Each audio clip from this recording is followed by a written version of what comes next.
Well, hello, and welcome to Friends with Deficits. I'm your host, Adam Sultan, and my next friend is Shelby Sunflower.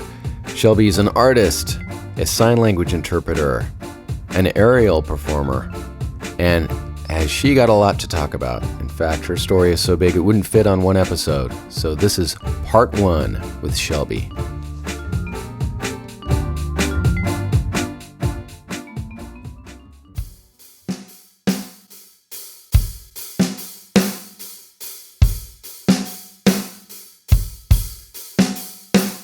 So 5 years ago, I don't know if the right word is sustained or I gave myself a traumatic brain injury, or a TBI. I mean, I'm walking and talking fine. I have a handful of various symptoms that I never knew were associated with it or were a result of it at all. I keep telling the medical professionals, and I actually found a neuropsychologist that I'm talking to. So she's a new therapist in my life, and she specializes in clients with TBIs and various brain injuries.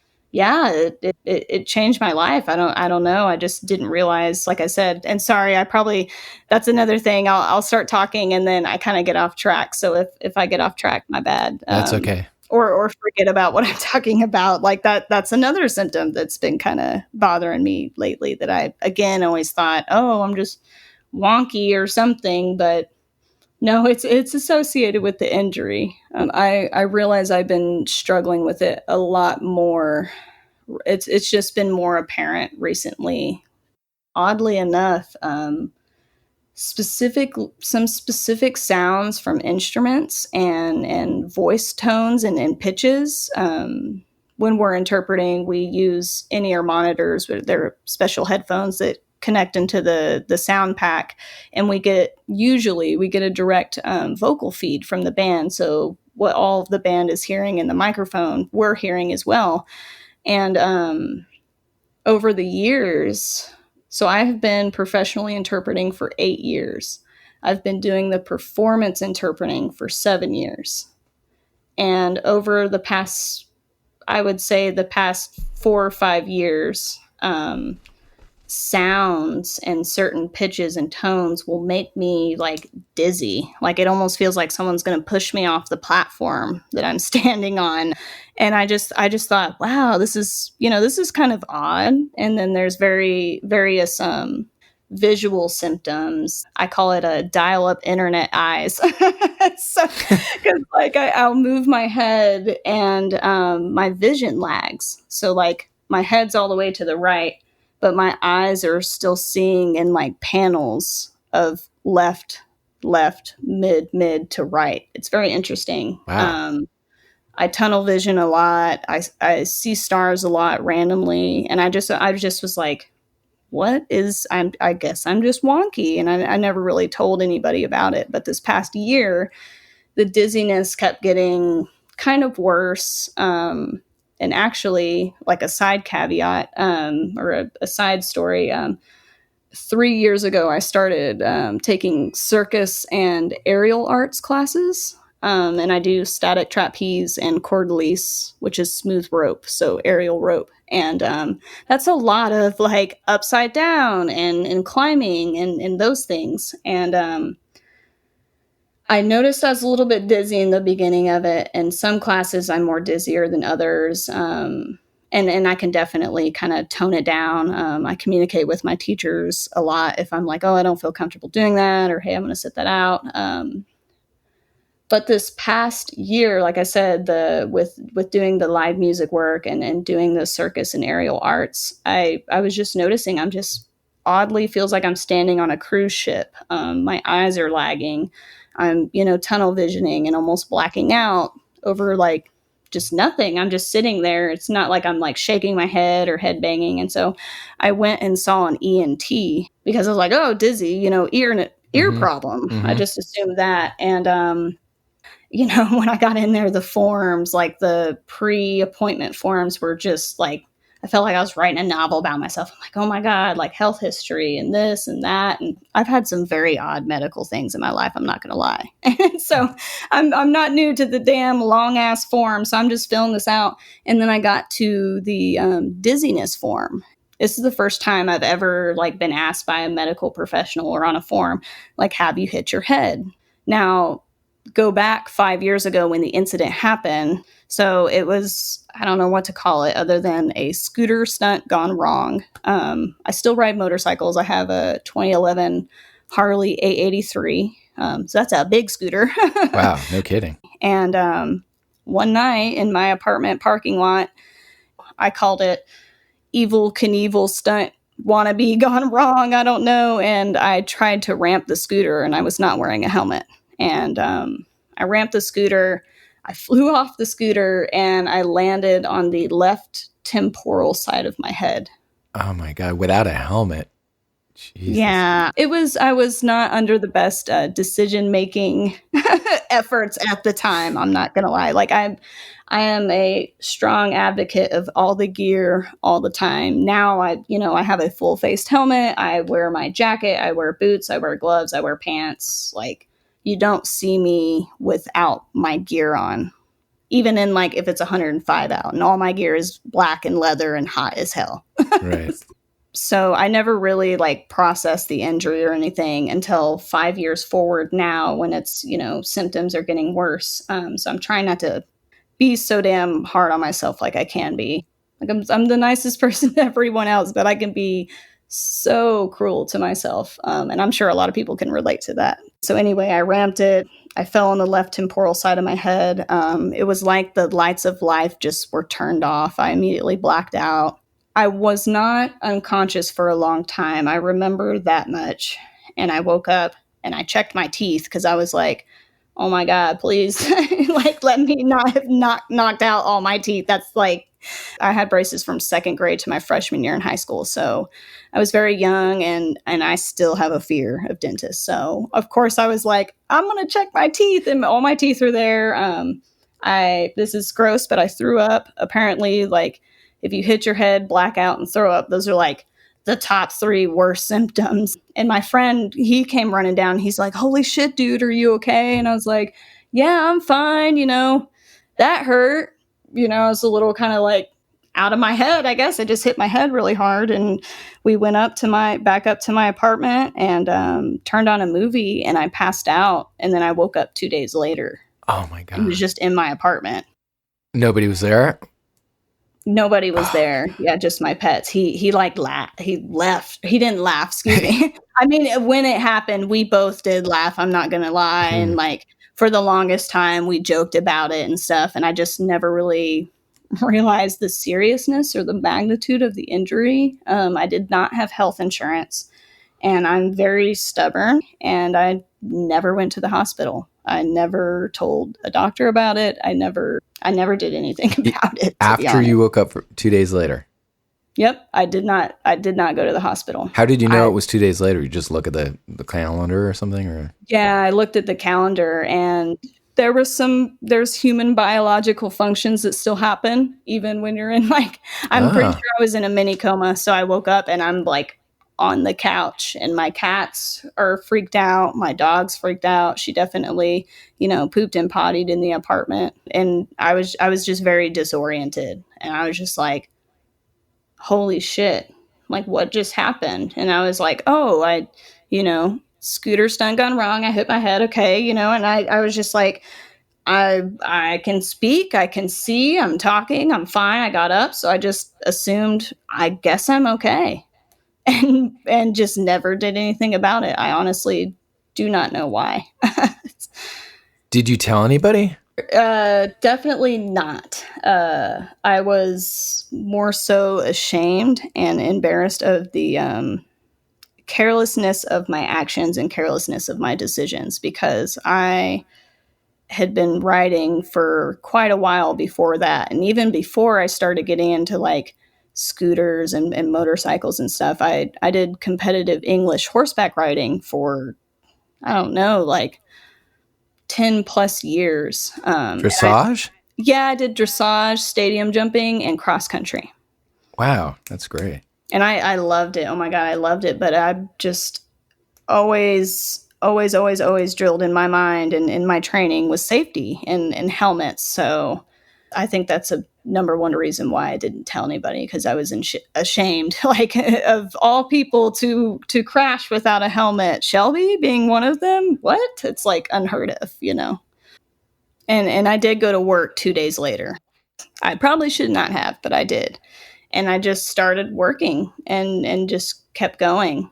Fast forward now to 5 years, I told that doctor, I told the ENT about that, and I giggled a little bit about it. You know, I was like, haha, you know, hey, y'all watch this moment gone wrong, you know, and he did not think it was funny at all. And he told me he didn't think it was funny. And he was like, I'm surprised you're alive. And that's when I think the reality of it really set in. This is 5 years later that you just kind of kept this secret? Yeah, 5 years later. I honestly didn't really think much about it. And these past 5 years of my life, I've had a lot of loss. I've lost 5 friends, 5 family members, and I call them fur babies. People are like pets, but I call them fur babies. Two of them were family doggos that they were born at my parents' house. We own the mom and dad and even the grandmother dog. So there was like a whole family tree of dogs. And so I grew up with these 2 dogs. And then one of my chinchillas got really sick, and one of my cats got very sick at the same time. And it was just the past 5 years of my life have been just a whole culmination of loss and grief, and it just being so much that like it's still something that I'm processing and working through right now. And I think because of just so much grief and loss and just all these tragedies at the same time that I'm, you know, trying to work and support myself. I lived alone in an apartment, and I had one, two, three, four, 5 pets. I'm not gonna 5 fur babies. I'm not gonna lie. Okay. I love animals. I'm a foster mom failure. I'll foster an animal, and then I'm like, okay, I guess you're mine. Like, and so I just never really thought about it. I just was like, okay, I guess I'm okay. I'm alive. I'm walking and I'm talking and I can still interpret. So I guess I'm okay. And just I never thought of it, to be honest. But the ENT, he was but because of my unique health history, he was also doing all the very thorough testing. This ENT, he's incredible. MRI, CT scans, etc.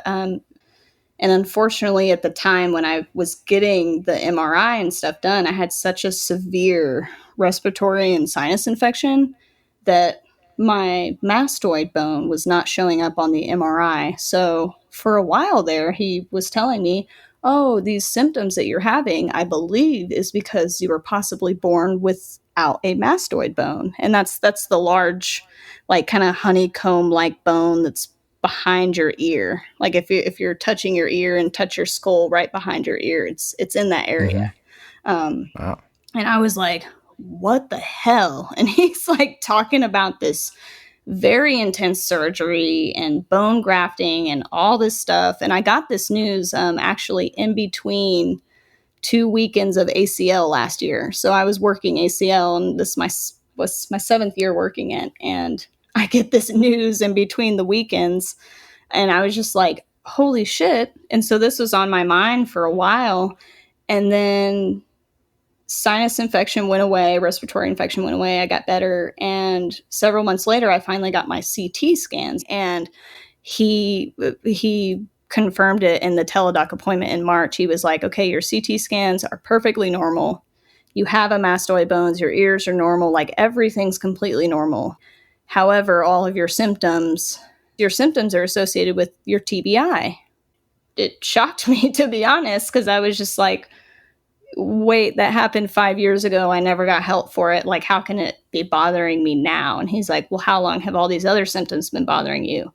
And I told him, and it's throughout the past 5 years since the injury. So that's when it hit me all over again, you know? With a TBI, is it common for symptoms to arise later and later in life, as opposed to like a whole bunch of them that maybe go away through time? Yeah, that I never heard the term TBI.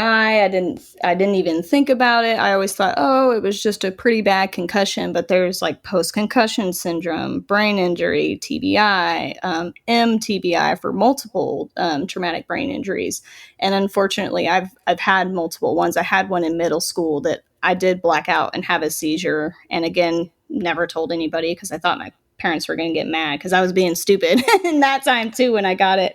Is there a prognosis for it? Like, is it supposed to get worse or a bit more the same or better? Or So I read other survivors, like survivors that are 19 years out, some that are, it just happened to them a week ago.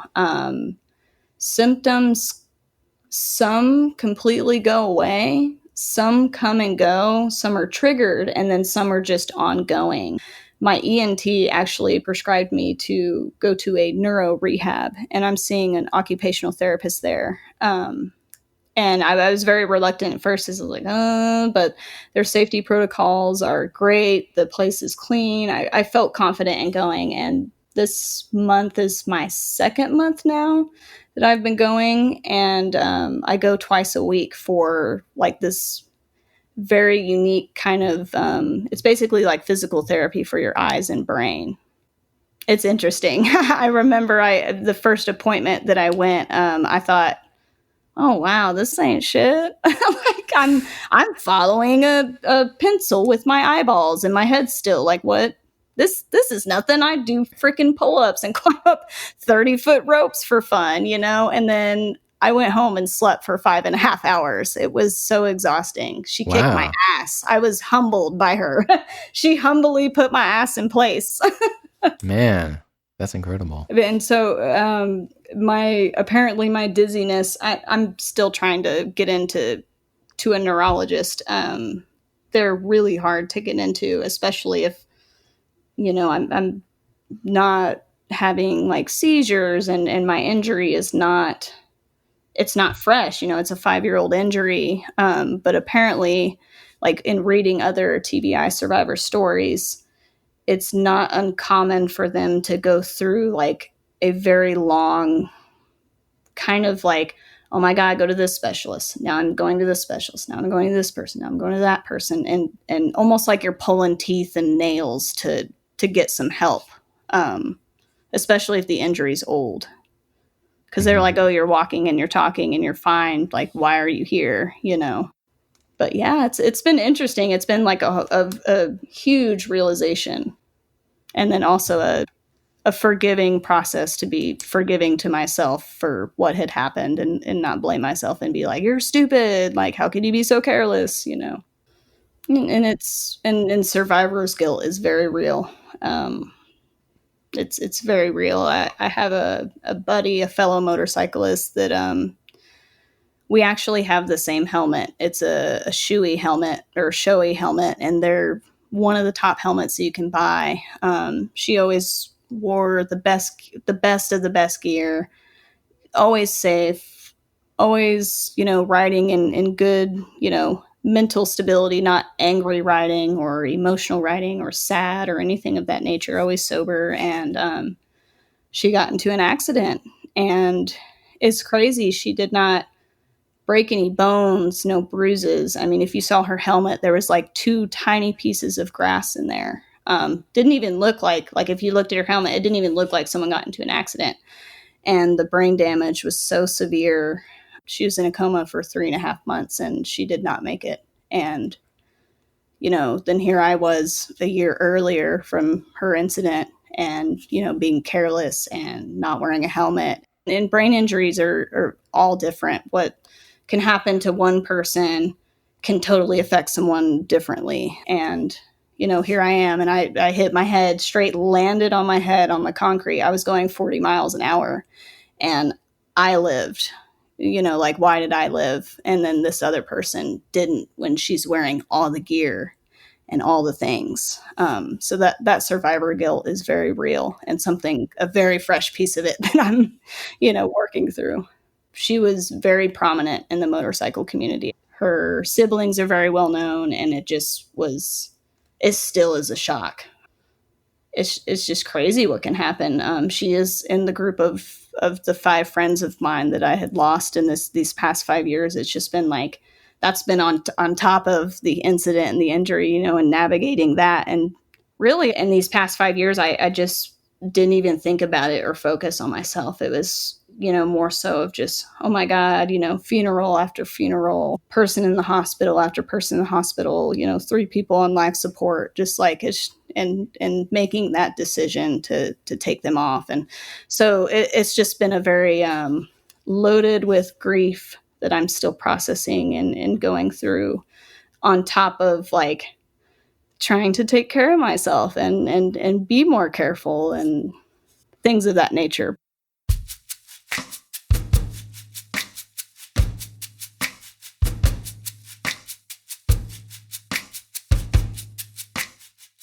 Another thing that I've done that I started 3 years ago, like I mentioned, I started doing a circus and aerial arts. And I was talking with the OT at the neuro rehab. And interestingly enough, and the ENT agrees as well. I mean, I'm definitely going to talk to a neurologist to confirm with someone who specializes with brains and stuff. But they believe that the 2 major factors why I'm doing significantly well, like aside from the very odd symptoms that I have, that yes, my heat tolerance is not like it used to be, like, or I tunnel vision, or I'll randomly see stars and things, and all those various symptoms aside, like I'm doing pretty darn well, like pretty damn well for someone that never got any type of medical attention for it or told anybody about it. But they believe that because I'm a sign language interpreter, and the cognitive like processes and demands that it takes to interpret a visual language and being bilingual, that on top of doing the circus arts, like being upside down, climbing upside down or climbing right side up, and moving your equilibrium in your head and your eyes like that, that those are the 2 reasons why I'm doing as well as I am. Lucky. Which is like crazy to think of, because like you're like, wait a minute, you hit your head real hard, girl. Why are you hanging upside down on a rope like 20 feet in the air? That's right. Like the last thing people think you should probably be doing. But if you keep moving those and moving your head and kind of changing those positions and challenging that, then it, and the repetition of it, actually desensitizes that feeling and visualness of dizziness, which is crazy. No kidding. Were you aware when you started to get involved in aerial stuff that it might be helpful, or were you scared because you had the TBI? Like, what was your thinking in getting into that? To be honest, I blocked myself from taking those classes for so long that the one day that when I took those classes, I was just like, fuck it. I'm doing this. Like I constantly was like, you're not flexible enough. You're not strong enough. Like all these like little nitpicky things, again, being pretty mean to myself and blocking myself from something that I wanted to do for so long. I just finally was like, no, I'm going to take this class. And it was actually one of the other interpreters that interprets bedposts with me, and is a very close friend of mine.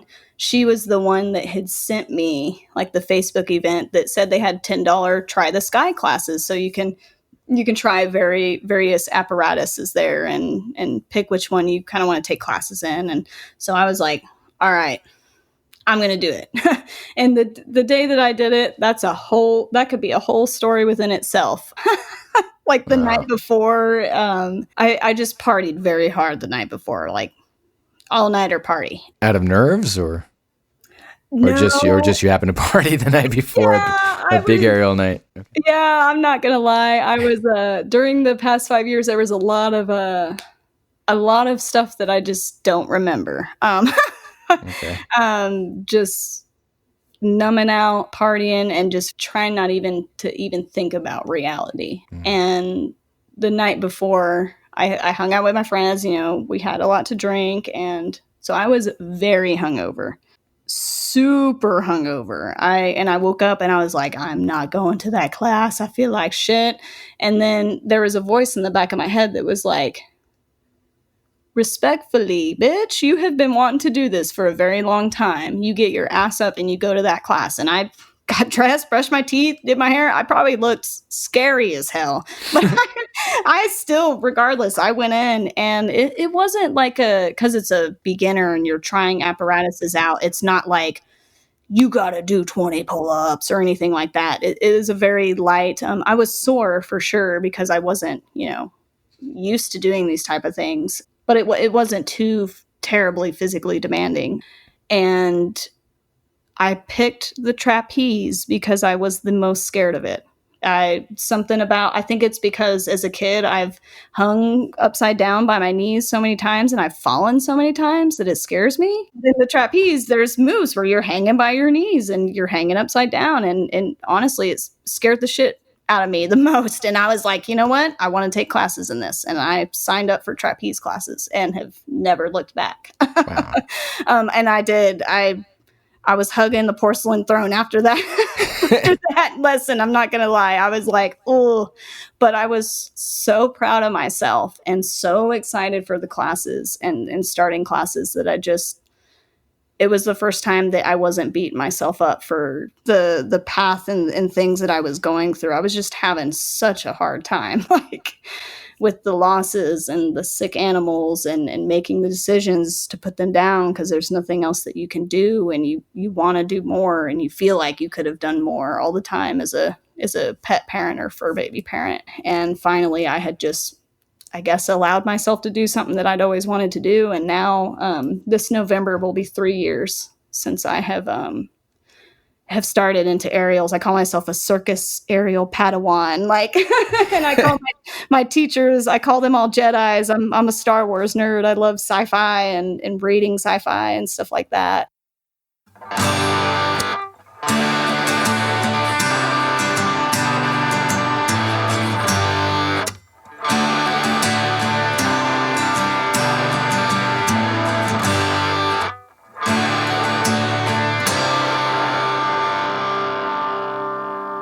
Now I am seeing a new therapist. She's a neuropsychologist and she specializes in patients with TBIs and stuff like that. And she was definitely like, whoa, be careful. Like maybe you should wear a helmet, Yeah. She was like, oh, or something. But there's mats there. I feel very safe. I feel confident in my strength too and conditioning that if something were to happen, like I don't think I would fall.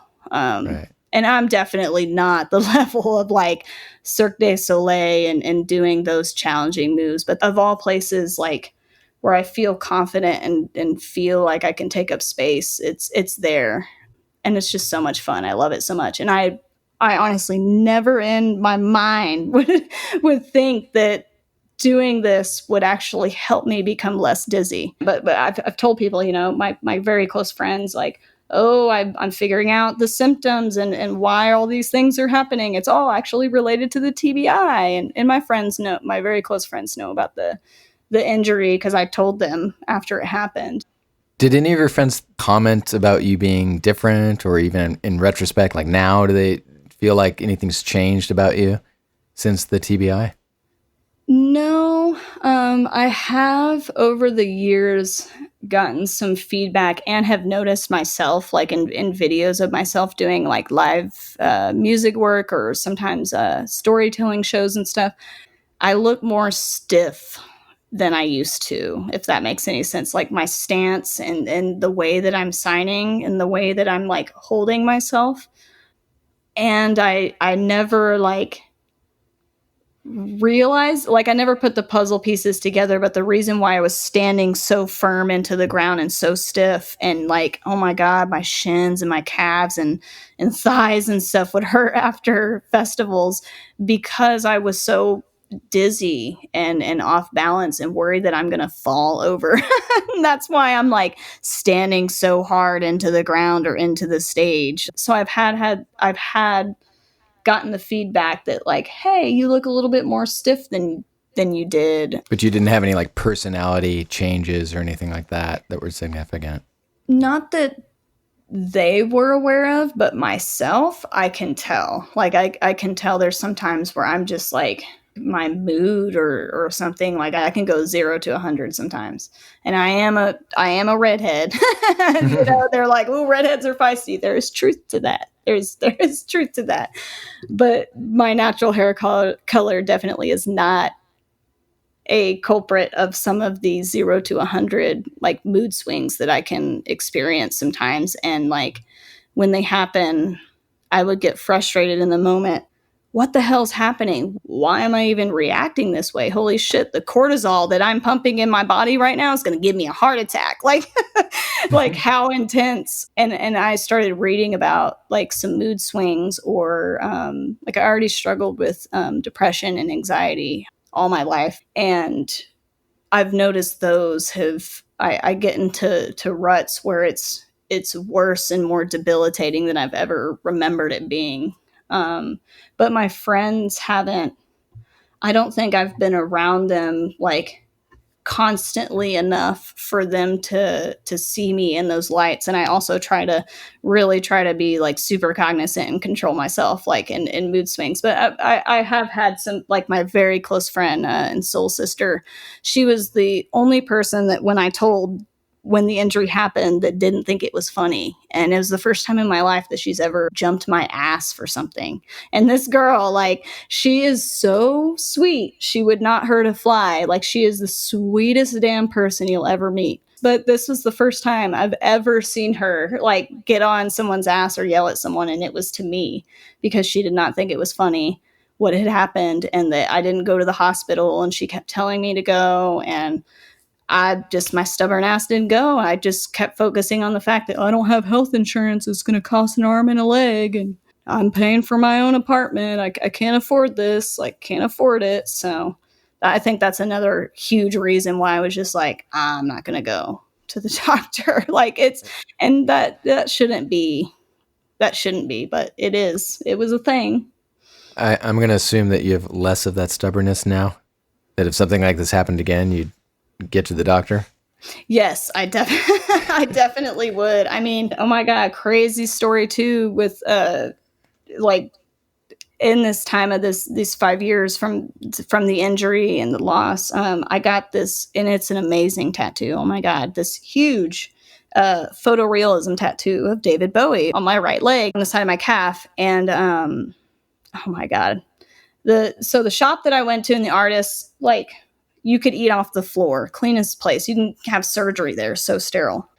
He works for long periods of time, and probably about 4.5 hours into the session, he noticed like my nerves were reacting quite a bit, and I seemed kind of in pain. And he was like, hey, we can wrap it up here, blah, blah, blah. And I was like, oh my gosh, no, like we're like where he was in the process. It's David Bowie, and he's got the Aladdin Sane lightning bolt, and he's got like a galaxy underneath him. And this guy is incredible. He works from bottom up, and so he had done the galaxy, and he was on David Bowie's chin and like the bottom part of his jaw. And it was 4.5 hours in. Like, he only does like shading. This guy is incredible. And I didn't want to walk around with a jaw on my leg like all summer. So my stubborn ass was like, please keep going. And he was like, okay. And so I did 9.5 hours, and I totally shouldn't have. And he warned me, he's like, it's close to the ground. Those tattoos can get infected easily, wrap it up, wash it when you get home, wrap it up again, this, and the other. And I thought, oh, well, I also, on my left foot, I call it a sock. I have a whole tattoo on the top of my foot that goes up my leg. And I thought, oh, well, I have one on my foot. I know what I'm doing. But I guess with the trauma to my body of getting 9.5 hours of tatting done is enough to like break down anyone's immune system, and your body is struggling already. I touched it on something and I got blood poisoning. Oh my God. It was awful. I almost had to get my foot amputated. I'm not lying. Like Whoa. I went to the ER. Like I had red streaks up my leg. Like, it was crazy. I called the tattoo artist. I sent him pictures, and then also the same interpreter that that she works at Bedpost with us and stuff. The one that got me into the circus classes and stuff. She was the one that was like girl, you have to go to the hospital. Like, that is not, she's like, you have an infection. And so I went, and that, since then, I have not been stubborn and not have let not having health insurance be a reason why I won't go to the ER if it's something that's, severe enough like that. Like, my foot it was bad. My whole foot was super infected. I failed all their nerve tests, and they were like, we're probably going to have to amputate your foot. And I was like, wait, what? Like, Whoa. it was crazy. They wanted to keep me in the hospital on like IV antibiotics, but I told them again, I was like, I don't have health insurance. And at the time, I think I was like 25 or 26. And I was like, I'm a healthy young 25-year-old. Just give me a shot and some medicine. And they did. They gave me a shot in my butt cheek. And I was on 2 different antibiotics for like 4 months. And one of them I had to take 3 times a day. And the other one I had to take twice a day. It was awful. It was like, oh my God. It was bad. So David Bowie, the tattoo I almost lost my foot over it. And Wow. and he's had to fix it because my leg swelled. Like my leg got huge and it messed the tattoo up a little bit. But he was able to go in there and fix it with shading. And I was so scared to get it fixed because I was like, oh my God, I don't want to get another infection. While he just tatted the hell out of my leg. Oh my gosh. Yeah. But since then, I definitely have my stubbornness of I'm not going to go to the hospital. I don't do that anymore. So yeah. And hopefully you don't get 9.5-hour tattoos either. Yeah, no, I won't do that again. Yeah.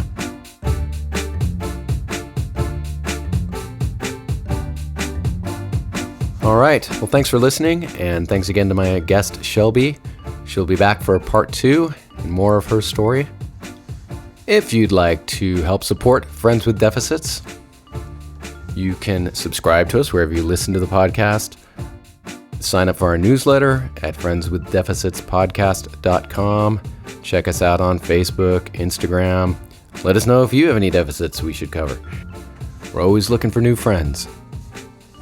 And finally, if you'd like to help contribute to the show with a small monthly or one-time donation, $1, whatever you can afford, check out patreon.com/friendswithdeficits. That's patreon.com/friendswithdeficits. You can also have access to behind-the-scenes stuff of what I'm up to, what our guests are up to, extended interviews, outtakes, and just be part of the community that supports this show. That's patreon.com/friendswithdeficits. There's a cute little video there that explains what it's all about. And it's constantly changing and improving, and our supporters help that happen, so perhaps you can be one too. Thanks again for listening. I'm Adam Sultan, and remember, you're not alone.